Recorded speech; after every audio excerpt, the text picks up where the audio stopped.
پڑھنا شروع کرو، نہیں، اب یہ ماحول جیسا ہوگا بچے اسی میں ڈھلیں گے۔ اور ماں باپ کا عدم و احترام اپنے اوپر فرض کر لو، فرض ماں باپ کی خدمت اپنے اوپر لازم کر لو۔ ماں باپ کا ادب و احترام، ماں باپ کا حکم ماننا، ماں باپ کے ساتھ خیر خواہی کرنا، یہ ہم نہیں سیکھیں گے تو اور کون سیکھے گا؟ ایک شخص کی شکایت کی گئی حضرت سیدنا عمر رضی اللہ تعالی عنہ کے پاس۔ آپ بادشاہ ہیں، امیر المؤمنین ہیں، آپ وقت کے کیا ہیں؟ بادشاہ ہیں۔ شکایت یہ کی گئی کہ اپنی ماں کو گالی دیتا ہے۔ کیا شکایت کی گئی؟ اپنی ماں کو گالی دیتا ہے۔ کہاں شکایت کی گئی؟ وقت کے بادشاہ سیدنا امیر العمر فاروق رضی اللہ تعالیٰ عنہ کے دربار میں۔ جب یہ شکایت وہاں پہنچتی ہے، آپ نے اس شخص نوجوان کو بلایا، اس نوجوان کو بلایا۔ نوجوان کو بلانے کے بعد آپ نے ایک کام کیا، ایک مشق۔ پہلے زمانے میں مشق ہوا کرتی تھی جس میں پانی نکالا جاتا تھا کنویں سے، پانی اسی ڈال کر اسی سے کیا نکالتے؟ کنویں کو، ہاڑی نما ہوتی ہوگی بہرحال۔ تو سیدنا عمر فاروق رضی اللہ تعالیٰ عنہ نے اس نوجوان کے پیٹ پر پانی بھری ہوئی مشق کو باندھ دیا، پانی بھری ہوئی مشق کو پیٹ پر باندھ دیا اور کہا کہ تم ایسے ہی چلو۔ ارے ان کا کوئی کچھ کر سکتا تھا، وہ تو بادشاہ تھے نا، بادشاہ جیسا حکم نافذ کرے اسی پر عمل کرنا ہے۔ وہ قانون، گویا کہ وہ قانون کی حیثیت رکھتا ہے بادشاہ کا حکم۔ 2-3 دن گزرے، بہت پریشان ہوا، آیا حضرت عمر رضی اللہ تعالیٰ عنہ کے دربار میں معذرت کرنے لگا کہ کھول دیجئے، میں بہت پریشان ہوں، بہت، میں چل نہیں سکتا، کھانا نہیں کھا سکتا، سو نہیں سکتا، اس چیز نے مجھے ہر چیز سے بالکل مجبور کر دیا ہے۔ حضرت عمر رضی اللہ تعالیٰ عنہ نے کھولا نہیں، پانی کو اور کم کیا اور پھر دوبارہ ویسے ہی باندھ دیا اور کہا جاؤ ٹہلو ایسے ہی۔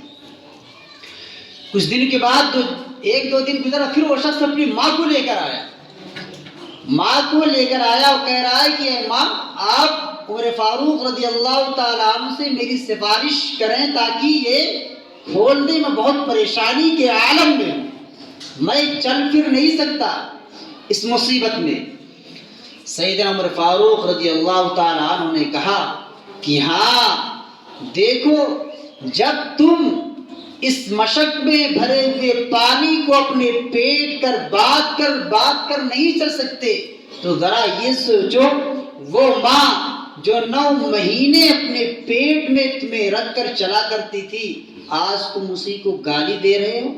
تم خود تو نہیں چل سکتے، خود کہیں خود سفارش کرنے آ رہے ہو، کہیں اپنی ماں کو لے کر سفارشی بنا کے آ رہے ہو، اور ذرا یہ تو سوچو کہ 9 مہینے کس طرح وہ ماں تمہیں لے کر چلی ہوگی۔ تو ماں کا مقام و مرتبہ کیا ہے؟ ایک شخص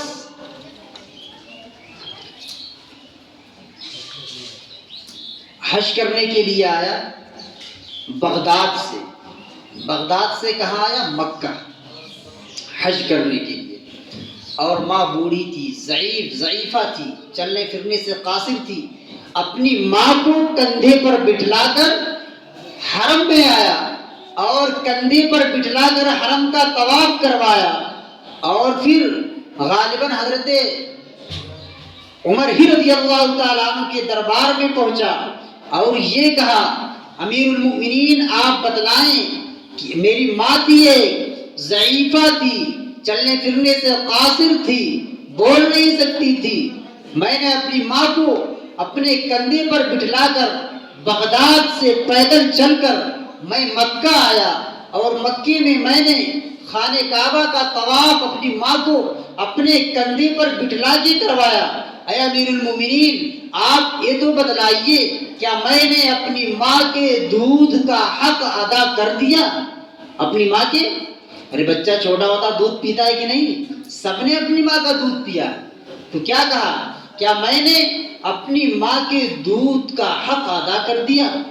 سیدنا عمر فاروق رضی اللہ تعالیٰ عنہ نے جواب دیا، ارے تم دودھ پینے کے حقوق کی ادائیگی کی بات کرتے ہو، ارے ذرا یہ تو بتلاؤ، ابھی تم نے وہ ماں جب تم اس ماں کے پیٹ میں تھے، اس ماں کے ڈکار لینے کی وجہ سے جو تکلیف پیٹ کے اندر ہوتی تھی، درد ہوتا تھا، اس درد کا حق بھی تم ابھی ادا نہیں کر پائے، اس درد کا حق بھی ادا نہیں کر پائے۔ ذرا یہ تو سوچو،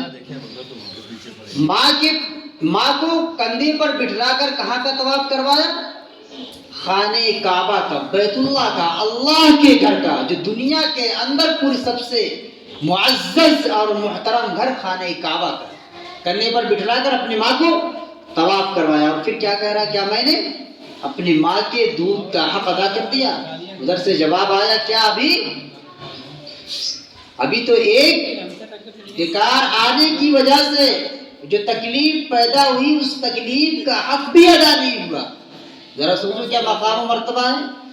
آتا ہے کہ اگر ایک شخص ایسا ہے جس کے ماں باپ اس سے ناراض ہیں، اور شب قدر کی رات ہو، رمضان کا مبارک مہینہ ہو، خانہ کعبہ کے سامنے ہو، اور وہاں سجدے کی حالت میں اس کی موت آ جائے، اس کی ساری عبادتیں بیکار ہیں، اللہ کہے گا جا، جب تجھ سے تیرے ماں باپ ناراض تھے، تیری ساری عبادتوں کو تیرے منہ پر میں مار دے رہا ہوں۔ ذرا سوچو کیا مقام مرتبہ ہے۔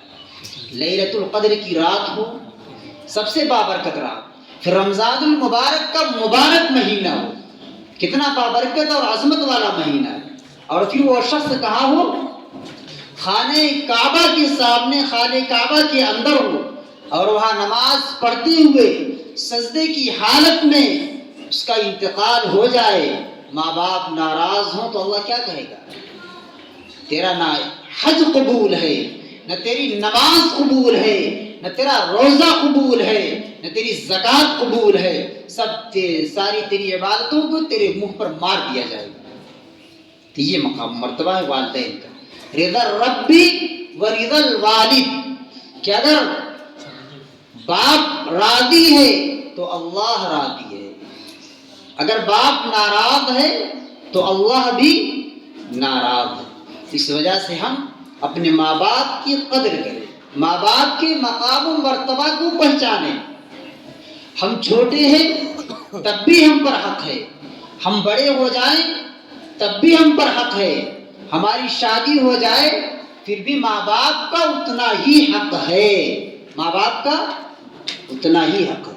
اس لیے ہم نے ساری چیزوں کو جو کچھ بتلایا گیا ہے سنے ہیں، اس پر عمل کی کوشش کی جائے، اور اللہ تعالی ہم سب کو عمل کی توفیق عطا فرمائے، ماں باپ کی قدردانی کی توفیق عطا فرمائے، ماں باپ کی نافرمانی سے بچائے۔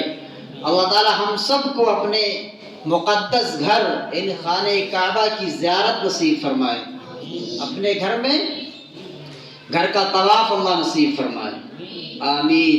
وآخر دعوانا الحمدللہ رب العالمین۔ کہتے گاڑی والی گاڑی لگا دو نکلا